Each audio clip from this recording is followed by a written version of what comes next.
आज के सेशन में हम डिस्कस करेंगे 10 ऐसे इंपॉर्टेंट क्वेश्चंस जो कि यूपीएससी और गवर्नमेंट एग्जाम्स के लिए काफ़ी इंपॉर्टेंट है। नमस्कार, मैं हूं Abhay Singh, current affairs for exam से। भारत में राष्ट्रीय प्रोटीन दिवस कब मनाया जाता है? आपके ऑप्शन हैं फ्रेंड, 25 फरवरी, 26 फरवरी, 27 फरवरी या फिर 1 मार्च। इसका सही जवाब है फ्रेंड्स, 27 फरवरी।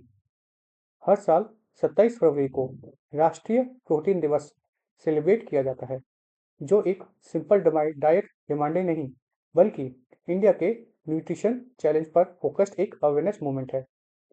इस इनिशिएटिव को 2020 में राइट टू प्रोटीन के द्वारा लॉन्च किया गया था, जिसका इनॉग्रल थीम था हैशटैग प्रोटीन में क्या है, ताकि लोग अपनी डेली प्लेट में प्रोटीन के एक्चुअल प्रेजेंस पर सवाल उठा सकें।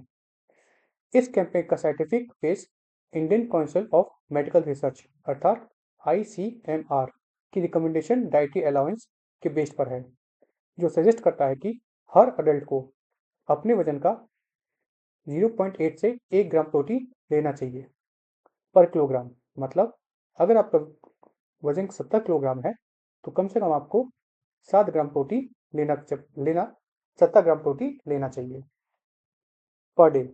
लेकिन मल्टीपल नेशन सर्वेस यह दिखाते हैं कि भारत में अर्बन और रूरल मतलब शहरी और ग्रामीण दोनों क्षेत्रों में प्रोटीन डिफिशियंसी की काफ़ी हाई कमी देखी गई है। वर्ल्ड प्रोटीन डे और नेशनल प्रोटीन डे अर्थात राष्ट्रीय प्रोटीन दिवस का एम सिर्फ एनिमल प्रोटीन को प्रमोट करना नहीं, बल्कि जो प्लांट बेस्ड प्रोटीन होते हैं जैसे कि दाल, पल्सेस, सोया, नट के साथ साथ एनिमल सोर्स जैसे दूध, अंडे और फिश के बैलेंस्ड कंजम्पशन को हाईलाइट करना है। यह इनिशिएटिव डायरेक्टली पोषण अभियान के ऑब्जेक्टिव से लिंक्ड है। किसके? पोषण अभियान के ऑब्जेक्टिव से लिंक्ड है। साथ ही यह campaign urban protein deficiency trends पर फोकस करता है, जहां कैलोरीज मिल रही है लेकिन न्यूट्रिशन मिसिंग है। फ्रेंड्स, हमने पोषण अभियान की बात की। पोषण अभियान कब शुरू हुआ था? पोषण अभियान शुरू हुआ था 2018 में। प्रोटीन डेफिशिएंसी से लिंक्ड इश्यूज होते हैं मसल लॉस और इम्यूनिटी में डिक्लाइन। इंडिया में एवरेज ग्लोबल जो इनटेक प्रोटीन होता है, मतलब जो लोग कंज्यूम करते हैं, वह ग्लोबल लेवल से बहुत कम है। और हमने यहाँ पे ICMR की बात की, तो यह मिनिस्ट्री ऑफ फैमिली वेलफेयर के अंतर्गत आता है। चलिए अगले प्रश्न पर आते हैं। प्रोविजनलाइजेशन मैनेजमेंट सिस्टम पोर्टल किसने लॉन्च किया है? आपके ऑप्शन हैं फ्रेंड, मनोज पेगू, हेमंत शर्मा, सर्बानंद सोनोवाल, ये भूपेन बोरा। इसका सही जवाब है फ्रेंड्स, हेमंत शर्मा। हाल ही में फरवरी 2026 को असम सरकार ने एक मेजर एजुकेशन रिफॉर्म स्टेप लिया है, जब लोक सेवा भवन दिसपुर आसाम में टीचर्स के लिए तीसरा और सबसे कॉम्प्रहेंसिव प्रोविजनलाइजेशन फेज ऑफिशियली लॉन्च किया गया है। यह प्रोसेस आसाम एजुकेशन एक्ट 2017 के अंतर्गत ऑपरेट होता है, जिसे 2025 में अमेंड कर दिया गया है। इस इनिशिएटिव का स्कोप उन एजुकेशनल इंस्टीट्यूशन तक एक्सटेंड किया गया है जो 1 जनवरी 2026 से पहले एस्टैब्लिश हुए थे। इसमें लोअर प्राइमरी, अपर प्राइमरी और हाई स्कूल साथ में डिग्री कॉलेजेस भी शामिल हैं। डाटा बताता है कि 2011 से अब तक 50,000 से ज़्यादा टीचर्स को प्रोविजनलाइज्ड किया जा चुका है। चलिए अगले प्रश्न पर आते हैं। किस देश ने 2026 में मिलिट्री साइट्स पर चीन में बनी गाड़ियों पर बैन लगा दिया है? आपके ऑप्शन हैं फ्रेंड, पोलैंड, जर्मनी, फ्रांस या इटली। इसका सही जवाब है फ्रेंड्स, पोलैंड।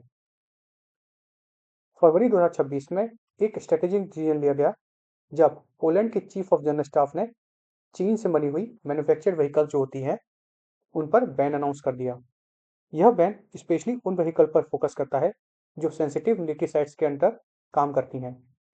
इस डिसीजन के पीछे कोर कंसर्न था टेलीमेटिक डाटा सिस्टम, जो मॉडर्न व्हीकल्स में इनबिल्ट होता है। आज के smart vehicles GPS location, image और साउंड रिकॉर्डिंग जैसे सेंसिटिव डाटा कलेक्ट करते हैं, जो मिलिट्री कॉन्टेक्स्ट में एक पोटेंशियल इंटेलिजेंस रिस्क बन सकता है।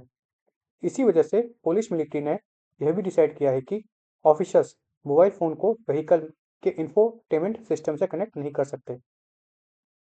पोलैंड जो है फ्रेंड्स, वह एक नेटो मेंबर कंट्री है। यह आपको सभी को पता होगा। चलिए अगले प्रश्न पर आते हैं।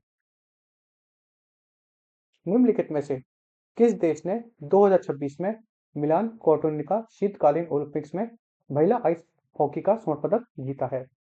आपके ऑप्शन है फ्रेंड, कनाडा, फिनलैंड, स्वीडन या यूएसए। इसका सही जवाब है फ्रेंड्स, यूएसए। फरवरी 2026 को मिलान कोर्टिना विंटर ओलंपिक्स में वुमेन आइस हॉकी का फाइनल में यूनाइटेड स्टेट्स ने कनाडा को 2-1 से हराया। यह विक्ट्री यूएस के लिए हिस्टोरिक रही क्योंकि यह उनका तीसरा ओलंपिक गोल्ड था और 2018 के बाद पहला, जिससे कनाडा 2022 का डोमिनेंस ऑफिशियली एंड हो गया। चलिए अगले प्रश्न पर आते हैं। विश्व एनजीओ दिवस की शुरुआत किसने की? आपके ऑप्शन है friend, Antonio Guterres, Marcis Skadmanis, Kofi Annan या बन की मून। इसका सही जवाब है फ्रेंड्स, मार्किस स्कैमेंडेनिस। फरवरी वर्ल्ड एनजीओ डे की शुरुआत 2009 में मार्किस लॉरिस स्कैमेंडिस ने इनिशिएटिव के थ्रू की थी, जिसे 2010 में ऑफिशियली रिकॉग्निशन मिला था।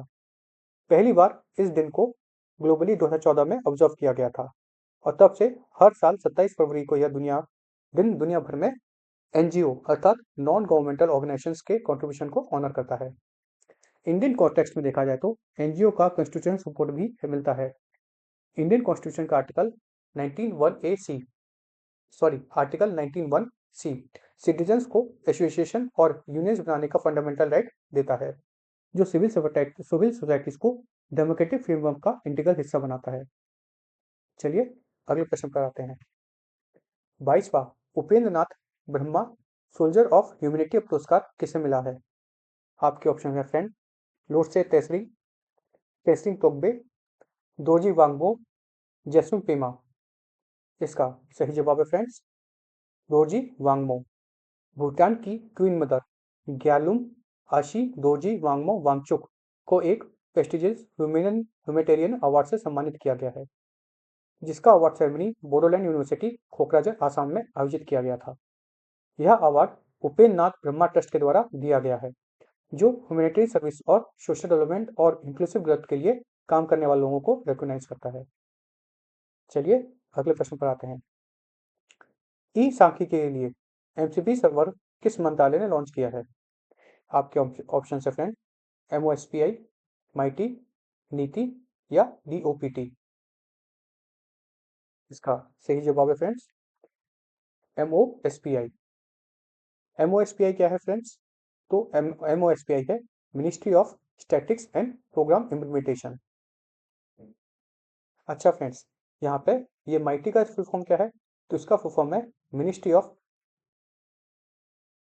Electronics and IT communication. NITI Aayog है और department of personal training DOPT है।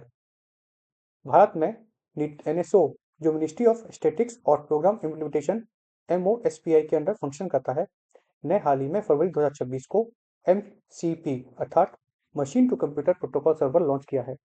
इसका मेन पर्पस है AI based real time data access, जिसे रिसर्चर्स, पॉलिसी मेकर्स और institution directly structured data use कर सकें।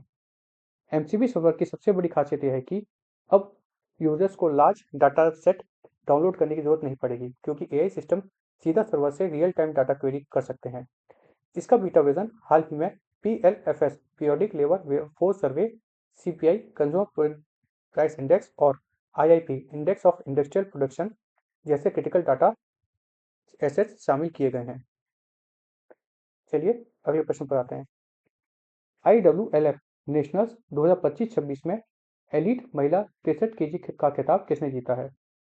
आपके ऑप्शन हैं फ्रेंड, डिमोतिनी सोनोवाल, बिदुस्मिता बोई, करंगाई थरंगिनी, निरुपमा देवी। इसका सही जवाब है निरुपमा देवी। उत्तर प्रदेश के मोदीनगर में आयोजित नेशनल वेट लिफ्टिंग चैंपियनशिप में एक हिस्टोरिक परफॉर्मेंस देखने को मिला, जहां श्री निरुपमा देवी ने 221 किलोग्राम का वेट लिफ्ट करके नेशनल रिकॉर्ड बनाया है। इस लिफ्ट में स्नैच मतलब 94 केजी और क्लीन एंड जर्क 127 केजी शामिल था, जिसमें क्लीन एंड जर्क का लिफ्ट खुद एक नेशनल रिकॉर्ड बना। कंपटीशन में सिल्वर मेडल दीप्ति मोनी सोनोवाल ने जीता है, जिन्होंने 207 केजी का वेट लिफ्ट किया, जबकि ब्रॉन्ज मेडल बिंदुस्मिता भोई ने जीता है। यह कंपटीशन इसलिए भी इम्पोर्टेंट था क्योंकि यह ओलंपिक सिलेक्शन के लिए की क्वालिफाइंग प्लेटफॉर्म माना जाता है। चलिए अगले प्रश्न पर आते हैं। सरोजिनी नगर में सीएम श्री स्कूल का उद्घाटन हाल ही में किसने किया? आपके ऑप्शन है फ्रेंड। श्रीमती रेखा गुप्ता, श्री धर्मेंद्र प्रधान, श्री आशीष सूद या श्री अरविंद केजरीवाल। इसका सही जवाब है श्रीमती रेखा गुप्ता। हाल ही में दिल्ली की चीफ मिनिस्टर श्रीमती रेखा गुप्ता ने सीएमसी स्कूल इनिशिएटिव का इनॉग्रेशन किया, जिसके तहत 75 नए सीएमसी स्कूल एस्टेब्लिश किए जाने हैं। यह initiative national education policy NEP 2020 के साथ फुल्ली अलाइंड है और एक AI driven comprehensive education model पर बेस्ड है। इन स्कूल्स में AI enabled smart classrooms, ICT अर्थात इंफॉर्मेशन और communication technology labs, interactive panels और एक डेडिकेटेड डिजिटल पोर्टल होगा, जो स्टूडेंट्स को जेईई, नीट और सीयूईटी जैसे कॉम्पिटिटिव एग्जाम्स के लिए सपोर्ट करेगा। इसमें स्पेशल फोकस होगा इकोनॉमिकली वीकर सेक्शंस और मिडिल इनकम स्टूडेंट्स पर। चलिए अगले प्रश्न पर आते हैं। उत्तराखंड ने 1 गीगावाट सोलर क्षमता कब पार की है? आपके ऑप्शन हैं फ्रेंड। 2024 में, 2025 में, 2023 में या 2026 में। इसका सही जवाब है फ्रेंड्स 2026 में। उत्तराखंड ने रिन्यूएबल एनर्जी सेक्टर में एक मेजर माइलस्टोन अचीव किया है, जहां स्टेट की इंस्टॉल कैपेसिटी 1027 मेगावाट तक पहुंच गई है, वो भी सोलर। याद रखें, 1 गीगावाट को हम 1000 मेगावाट से बराबर मानते हैं, इसलिए यह कैपेसिटी 1 गीगावाट के बराबर है लगभग। इस कैपेसिटी का ब्रेकडाउन देखें तो इसमें से लगभग 400 megawatt ground mounted solar plants से है, 241 मेगावाट रूफटॉप इंस्टॉलेशन से है और 137 megawatt solar self employment scheme से है। साथ में 110 मेगावाट कमर्शियल नेट मीटरिंग के थ्रू जनरेट किया जा रहा है। इसके अलावा 37 मेगावाट कैनाल टॉप और कैनाल बैंक प्रोजेक्ट से और 26 मेगावाट गवर्नमेंट बिल्डिंग्स पर इंस्टॉल्ड सोलर सिस्टम से आ रहा है। इस पूरे इम्प्लीमेंटेशन को Uttarakhand renewable energy department agency UREDA execute कर रहा है। यह अचीवमेंट भारत के 500 गीगावाट रिन्यूएबल एनर्जी टारगेट के साथ अलाइंड है। चलिए फ्रेंड्स, अब कल का प्रश्न देख लेते हैं। कल हमने आपसे पूछा था 2026 में लगातार दूसरे साल CEO of the year award किसने जीता है? आपके ऑप्शंस थे मुकेश अंबानी, समीर कनौडिया, नंदन नीलेकाणी या संजीव मेहता। तो इसका सही जवाब है समीर कनौडिया। फरवरी 2026 को एक प्रेस्टिजियस बिजनेस अवार्ड सेरेमनी में, जो कि ताजलैंड एंड मुंबई में आयोजित की गई थी, जहां लूमिया डाटामेटिक्स के MD और CEO और TNQ टेक के वाइस चेयरमैन और CEO को business leader of the year award से सम्मानित किया गया है। चलिए अगले प्रश्न पर आते हैं।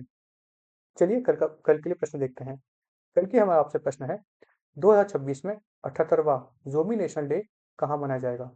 आपके ऑप्शन है फ्रेंड इम्फाल, चूड़ाचांदपुर, कोहिमा या आइजॉल। इसका जवाब आपको कमेंट सेक्शन में देना है। और अगर आपको हमारा यह सेशन इन्फॉर्मेटिव और फ्रूटफुल लगा तो लाइक शेयर सब्सक्राइब अवश्य कीजिएगा। धन्यवाद। जय हिंद, जय भारत।